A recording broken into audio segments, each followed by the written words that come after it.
The emperor sent for me very early. He was just finishing his toilet. He had no sleep during the night, and he seemed much fatigued. The weather had become somewhat tolerable, and he desired to have his breakfast under the tent. While it was preparing, he took a few turns about the garden and resumed the conversation he had had with me on the preceding night. He invited Madame de Montauban to breakfast, and afterwards we took a drive in the calash, of which the emperor had made no use for a considerable time. He had scarcely inhaled the fresh air for several days. The conversation once more turned on the subject of the emperor's court at the Tuileries, and multitude of individuals composing it, the spirit and address with which Napoleon went through the ceremony of the presentations. I pass over many of the observations that were made for the sake of avoiding repetition. It is more difficult than is generally supposed to the emperor to speak to everybody in a crowded assemblage and yet say nothing to anyone, to seem to know a multitude of people, 9/10 of whom are total strangers to one. Again, when alluding to the period when he was in the plenitude of his power, he observed that it was at once easy and difficult to approach him, to communicate with him, and to be appreciated by him, and that it depended on the merest chance in the world whether his courtiers made or missed their fortunes. Now that I am myself entirely out of the question, said he, now that I am reduced to the level of a mere private individual, and can reflect philosophically on the time when I was called to execute the designs of Providence, without, however, ceasing to be a man, I see how much the fate of those I governed really depended upon chance, and how often favor and credit were purely accidental. Intrigue is so dexterous, and merit often so maladroit. These extremes approximate so closely to each other that with the best intentions in the world, I find that my benefits were distributed like prizes in a lottery. And yet could I have done better? Was I faulty in my intentions or remiss in my exertions? Have other sovereigns done better than I did? It is only thus that I can be judged. The fault was in the nature of my situation and in the force of things. We then spoke of the presentation of the ladies of court, their embarrassment, and the plans, views, and hopes that were formed by some of them. Madame de Montauban revealed the secret to several of her acquaintance, by which it appeared that if in the saloons of Paris some were heard to exclaim against the emperor's coarseness of manners, harshness of expression, and ugliness of person, others who were better disposed, better informed, and differently affected, extolled the sweetness of his voice, the grace of his manners, the delicacy of his smile, and above all, his celebrated hand, which was said to be ridiculously beautiful. These advantages, it was observed, combined with great power and still greater glory, were naturally calculated to excite and to give rise to certain romantic stories. Thus, at the Tuileries, how many endeavored to render themselves pleasing to the sovereign, how many sought to inspire a sentiment which, it is probable, they themselves really felt. The emperor smiled at our remarks and conjectures, and he confessed that notwithstanding the massive business and the cloud of flattery in which he was enveloped, he had oftener than once observed the sentiments to which we alluded. A few of the least timid among his admirers had, he said, even solicited and obtained interviews. We now laughed in our turn and said that at the time these stories had been the subject of a great deal of gaiety, but the emperor seriously protested that they were void of foundation. In a more private conversation at the Briars during one of our walks by moonlight, the emperor, as I have stated in a former part of my journal, made the same assertion and contradicted every report of this nature except one. Our next subject of conversation was the repugnance of women to let their age be known. The emperor made some very lively and entertaining remarks. An instance was mentioned of a woman who preferred losing an important lawsuit to confessing her age. The case would have been decided in her favor had she produced the register of her baptism, but this she could not be prevailed to do. Another anecdote of the same kind was mentioned. A certain lady was much attached to a gentleman and was convinced that her union with him would render her happy, but she could not marry without proving the date of her birth, and she preferred to remain single. The emperor informed us that a distinguished lady at the time of her marriage had deceived her husband and represented herself to be 5 or 6 years younger than she really was by producing the baptismal register of her younger sister, who had been dead for some time. However, said the emperor, In so doing, poor Josephine exposed herself to some risk. This might really have proved a case of nullity of marriage. These words furnished us with the key to certain dates which at the Tuileries were the subject of jesting and ridicule, and which we then attributed wholly to the gallantry and extreme complacence of the imperial almanac. About 4 o'clock, the emperor took a short walk. I did not accompany him. On his return, he informed us that he had visited the company's garden, where he had met several pretty women, but I had not my interpreter with me, he added, pointing to me. The rogue left me, and nothing could be more provoking, for I never felt more inclined to avail myself of his assistance. This little walk, however, did the emperor no good, for he was presently seized with a severe toothache. A vessel which had come from the Cape some time ago sailed for Europe this day. Several English military officers who were passengers on board this ship had not been permitted to wait on the emperor in spite of their repeated solicitations. This was a new instance of the governor's malevolence. These officers were men of distinction, and their reports on the return home might have given some influence. The governor, in defiance of all truth, informed them that Napoleon had determined to receive no one. The emperor some time ago analyzed to us a subject which he said he intended to dictate in 14 chapters, and which had forcibly struck me by its truth, its force, its just reasoning, and its dignity.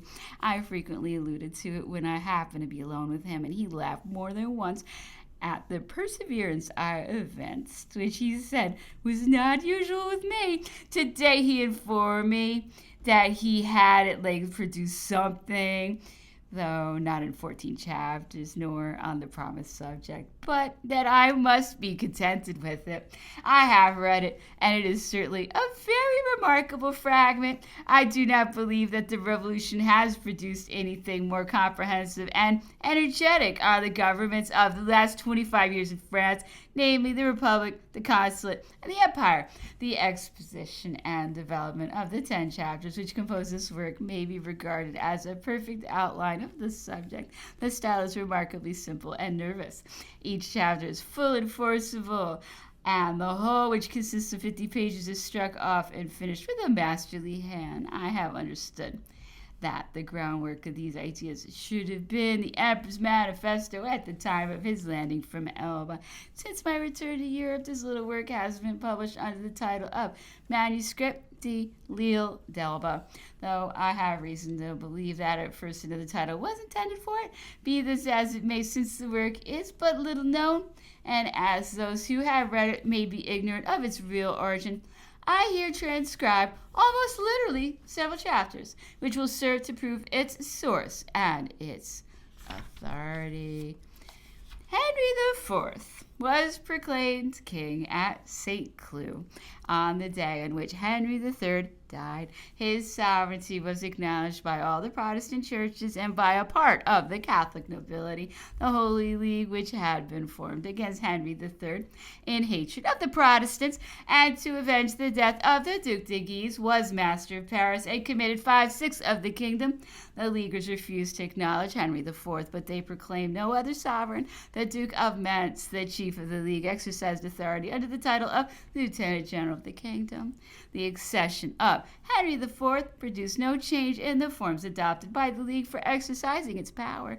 Each town was governed as in disturbed in factious times by local or military authorities. At no period, not even on the day succeeding his entrance into Paris, did Henry IV acknowledge the acts of the League, and the latter never set up any pretensions that he should do so.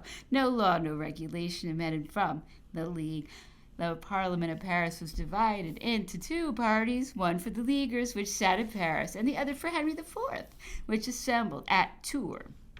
But these parliaments drew up and registered none but judiciary acts. The provinces retained their own organization and privileges and were governed by their own common laws.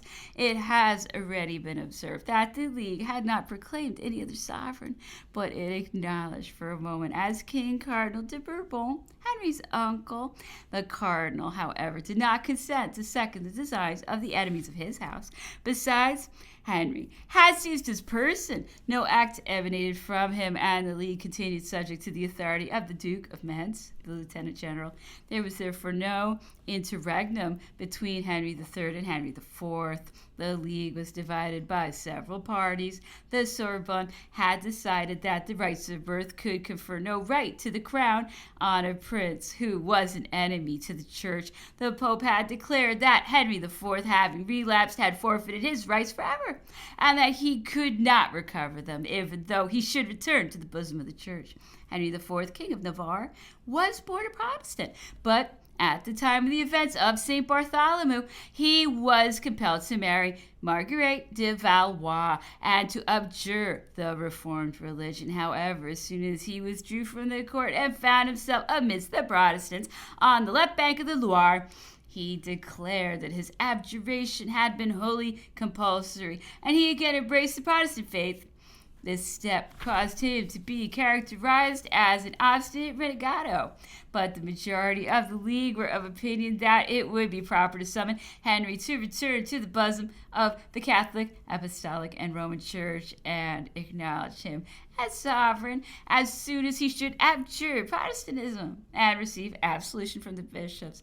The Leaguers convoked the States General of the Kingdom at Paris. The Spanish ambassadors now unmasked the designs of the sovereign and urged the states to establish a fourth dynasty on the throne of France on the ground that Henry and Condé, by their apostasies, having forfeited their rights to the crown, the male line of the Capets was extinct. They accordingly set forth the claims of the Infanta of Spain, the daughter of Henry II of France, who was the first in the female line, even supposing that by the extinction of the male line of descent, the nation possessed the right of disposing of the crown. They still insisted that its choice ought to fall on the Infanta for two reasons. First, because it was impossible to select a princess of more illustrious family, and secondly, because France was indebted to Philip II for his exertions in supporting the cause of the League. The Infanta was to marry a French prince, and mention was even made of the Duc de Guise, the son of the Duke who had been assassinated at Blois. There was already a body of Spanish troops in Paris commanded by the Duke of Metz, and it was proposed that an army of 50,000 Spaniards should be maintained in Paris by the court of Madrid, which would devote its whole power and resources to ensure the triumph of this fourth dynasty. The 16 supported these propositions, which were sanctioned by the court of Rome and seconded by the utmost efforts of the legate. But all was in vain. Public spirit was roused at the idea of a foreign nation disposing of the throne of France. That part of the Parliament which sat at Paris addressed remonstrances to the Duke of Metz, the Lieutenant General of the Kingdom, and urged him to enforce the observations of the fundamental laws of the monarchy and of the Salic law in particular. Had the designs of the Spanish faction succeeded, had the States General declared the crown had been forfeited by the descendants of Hugh Capet, had a fourth dynasty been raised to the throne, accepted by the name and sanctioned by the religion, acknowledged among the powers of Europe, the rights of the third dynasty would have been extinct. Henry conquered the League at Arcs and on the plains of Ivry, and he then besieged Paris. However, he was convinced of the impossibility of reigning in France unless he joined the National Party he had conquered with an army composed entirely of French troops. If he had under his command a small corps of English, the Leaguers had a still more considerable number of Spaniards and Italians on both sides. Therefore, the contest had been maintained by Frenchmen against Frenchmen. The foreigners were merely auxiliaries. The national honor and independence could not be compromised, whichever party might be declared victorious. Ventre sans gris, Paris vaut bien un messe. Paris is worth a mass, were the exclamations by which Henry to sound the opinions of the Huguenots, and when at the Council of Beauvais he assembled the principal leaders of the Protestant party to deliberate on the resolution which it was most advisable he should adopt. The majority, and in particular the most intelligent individuals among them, advised the king to abjure his faith and to join the national party. Henry pronounced his abjuration at Saint-Denis and received absolution from the bishops. The gates of Paris were thrown open to him, and his authority was acknowledged by the whole kingdom. He now frankly espoused the national party. Almost all the public posts were occupied by Leaguers, burghers, the Protestants, those who had constantly served the king and to whom he was indebted for his victories, frequently raised their complaints against him and taxed him with ingratitude. Still, however, in spite of all the discretion that was observed, the nation continued long to mistrust the secret intentions of Henry. It was remarked that what is bred in the bow will never be out of the flesh. Who can pay ascend to the throne by the choice of the parliament consisting of lords and bishops, which two classes then constituted the nation. The French monarchy was never absolute. The intervention of the States General has always been necessary for sanctioning the principal acts of the legislature and for levying new taxes. Subsequently, the French parliaments, under the pretense of being States General on a small scale and seconded by the court, usurped the rights of the nation. 1788, the parliaments were the first to acknowledge them. Louis XVI convoked the States General in 1789, and the nation exercised a portion of the sovereignty. The Constituent Assembly framed a new constitution for the state, which was sanctioned by the approval of the whole French people, in which Louis XVI accepted and swore to maintain. The Legislative Assembly suspended the king. The convention, which consisted of the deputies of all the primary assemblies in the kingdom, and which was invested with special powers, proclaimed the abolition of the monarchy and the establishment of the republic. The adherents of the royal party fled from France and solicited the aid of foreign arms. Austria and Prussia signed the Convention of Pillnitz, and Austrian and Prussian armies, joined by the French royalist forces, commenced the war with the first coalition to subdue the French people. The whole nation took up arms, and the Austrians and Prussians were conquered. The second coalition was afterwards formed by Austria, England, and Russia, but this was destroyed like the first, and all the powers in Europe acknowledged the First Republic.